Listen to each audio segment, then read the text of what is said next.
নমস্কার বন্ধুরা, আজ আমি কিছু আম কেটে নিয়েছি আর এখানে দুধ আছে। দুধটাকেও জাল করে নিয়েছি। দুধটা আমার 1 লিটার আর আমও বেশ অনেকখানি আছে, কিন্তু এতটা আম আমি ব্যবহার করব না, অল্প কিছু আম ব্যবহার করব। আজ আমি আমের পায়েস তৈরি করব। চলুন তাহলে কি করে পায়েস তৈরি করছি সেটা দেখাচ্ছি। আমি গ্যাস জ্বালিয়ে দিয়েছি, কড়াই বসিয়ে দিয়েছি আর এখানে 1 বাটি সাবু নিয়েছি। সাবুটাকে আমি ভালো করে হালকা আঁচে গরম করে নেব।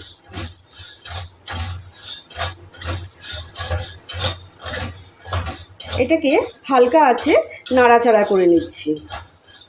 একটুখানি নাড়াচাড়া হলে পরে আমি দুধটা দিয়ে দেব।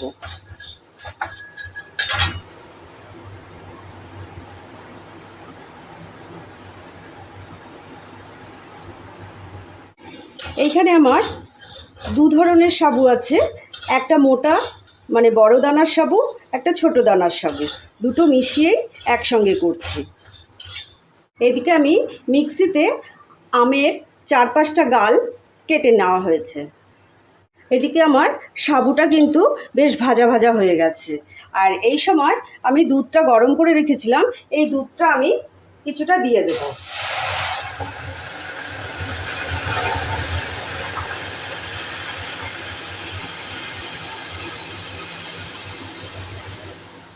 প্রায় সবটাই দিয়ে দিলাম আর অল্প একটুখানি রেখে দিলাম। এবার এটাকে ক্রমাগত নাড়াচাড়া করতে হবে।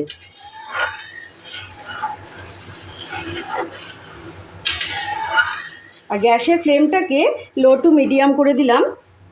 আর এদিকে আমি আমটাকেও পেস্ট করে নিয়ে এসেছি। আমটা পেস্ট করার সময় কিন্তু 1 ফোঁটাও জল দেবেন না। এই যে সুন্দর করে পেস্ট করে নিয়ে চলে এসেছি। এই সাবুটা এখন জাল উঠবে আস্তে আস্তে করে, আর সব ক্রমাগত কিন্তু নাড়তে হবে। সাবু তো আঠালো জিনিস।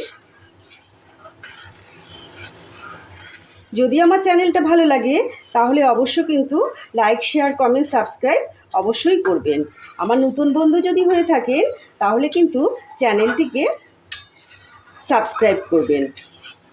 পাশে থাকা বেল বাটনটা অন করে দেবেন, তাহলে সমস্ত নোটিফিকেশান আপনাদের সবার আগে পৌঁছে যাবে।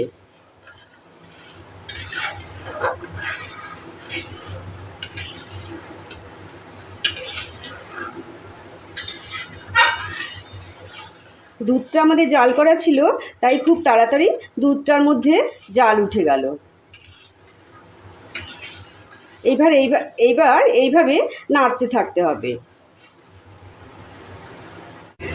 ক্রমাগত কিন্তু এইভাবে নেড়ে যেতে হবে, না হলে কিন্তু সাবু নিচে লেগে যেতে পারে আর একটা তখন পোড়া গন্ধ বেরিয়ে যাবে। আমাদের সাবুর পায়েসটা কিন্তু প্রায় হয়ে গেছে। এই সময় আমি চিনিটাকে দিয়ে দেব।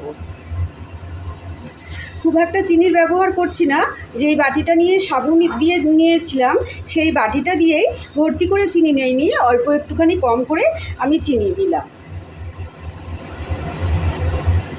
সমস্ত চিনি দিয়ে দিলাম।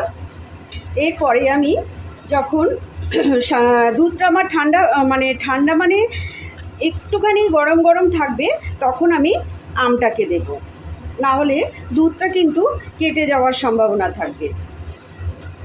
আর চিনিটা দেওয়ার পরেও একটুখানি জাল করতে হবে। চিনি দেওয়ার পরে সাধারণত দুধ একটু পাতলা হয়ে যায়।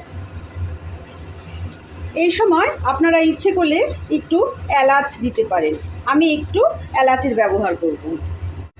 আমি এইটুকু এলাচ দিয়ে দিলাম, এলাচের গুঁড়ো দিয়ে দিলাম। এইবার আমি গ্যাসের ফ্লেম বন্ধ করে দিলাম আর ঢাকনাটা চাপা দিয়ে দিলাম। দুধটা আমাদের অনেকটাই ঠান্ডা হয়ে গেছে। এবার কড়াইটা আমি হাতে ধরতে পারছি। এই সময় আমি এই আমের পাল্পটাকে দিয়ে দেব। কখনোই গরম দুধে কিন্তু আম দেবেন না।